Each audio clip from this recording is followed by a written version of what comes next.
Sock Talk. I'm Alex. And I'm Riley, where the most horrifying conspiracies are the ones that actually happened. Oh, great. What rabbit hole are we going down today? 3 stories, 3 Nobel Prizes. 3 times the medical establishment used human beings as lab rats while the world watched and applauded. Okay, but that could just be... The Tuskegee Experiment, Thalidomide, and the lobotomy that won the Nobel Prize in medicine.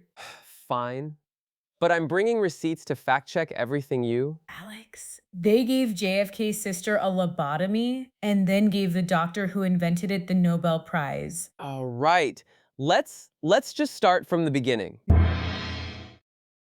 1932. Tuskegee, Alabama. The U.S. Public Health Service told 400 black men they were getting free treatment for bad blood. Bad blood? That's what they called it. But these men had syphilis, Alex, and the government knew it. Okay, but that could just be outdated medical terminology. They never treated them for 40 years. What? They wanted to study the natural progression of untreated syphilis, so they watched, they took notes, they did spinal taps and blood draws. But surely when penicillin was discovered... 1943, penicillin becomes the standard treatment for syphilis. Guess what the Tuskegee researchers did? Please tell me they... Nothing. They kept studying for 30 more years. Stop. Stop.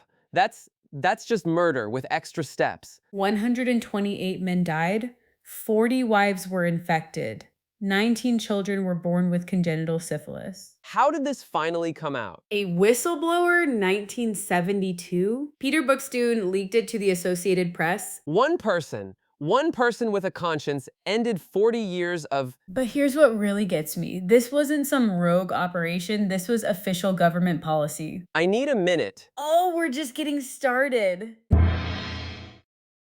1957, Germany. A company called Grunenthal releases a new sleeping pill. Let me guess. It wasn't actually safe. Thalidomide, marketed as completely harmless, safe for pregnant women, no side effects. But there were side effects. Thousands of babies born without arms, without legs, some with just fingers growing directly from their shoulders. Jesus. But here's the thing, Alex, the company knew. Knew what? They had reports. Early animal studies showed birth defects, but they buried them. Okay, but that could just be corporate negligence. The FDA had one woman, Frances Kelsey. She refused to approve thalidomide for the US market. Why? She wanted more data on nerve damage, not even birth defects, just nerve damage. So she accidentally saved Thousands of American children by asking questions when everyone else was just rubber stamping approvals. How many kids were affected worldwide? Over 10,000. And get this, minus scandal broke, guess what happened to the executives at Grunenthal? Prison? Their trial was suspended. They paid some fines. Most of them kept their jobs.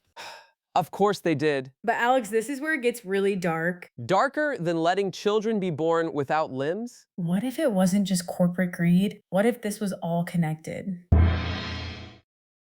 Connected how? 1949. The Nobel Prize in Medicine goes to Antonio Egas Moniz. Never heard of him. He invented the lobotomy. The lobotomy won a Nobel Prize? They called it leucotomy. Sounds more scientific, right?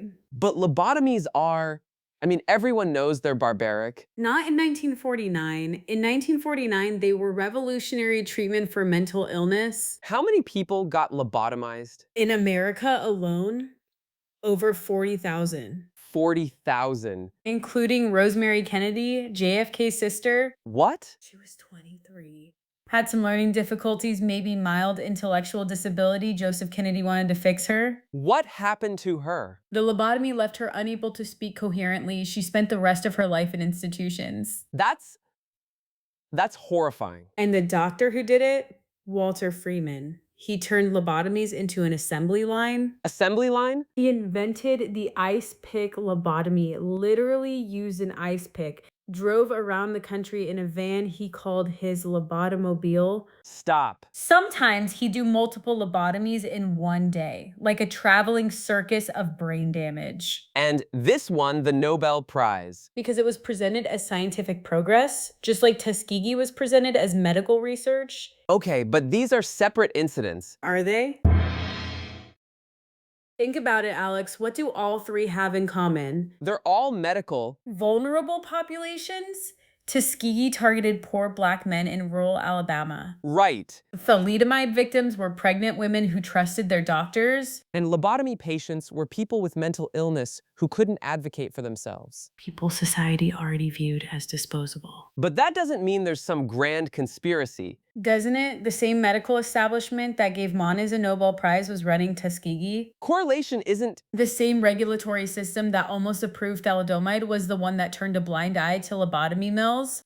Okay, but that could just be systemic problems with how medicine was practiced. Or it could be evidence that there's always been a two-tier medical system, real care for the powerful, experimentation for everyone else. You're saying this is still happening? I'm saying it never stopped, it just got better at hiding behind ethics committees and informed consent forms. Riley. Think about every medical scandal that's come out in the last decade. Who gets hurt? It's never the people making the decisions. The opioid crisis, Targeted low-income communities first, just like Tuskegee. clinical trials in developing countries. Where informed consent is a joke and oversight is minimal, just like thalidomide. And when something goes wrong, The executives get bonuses, the victims get settlements with NDAs. okay, I'm a little worried now. You should be. So what do we do with this? How do you fight a system that's been perfecting this for decades? You start by not trusting them when they tell you everything is fine. If any of this kept you up tonight, we did our job. Leave your theory in the comments. It's the one place they're not monitoring yet. You found us. That means something. Don't lose us. Because the deeper we dig, the more connected it all becomes.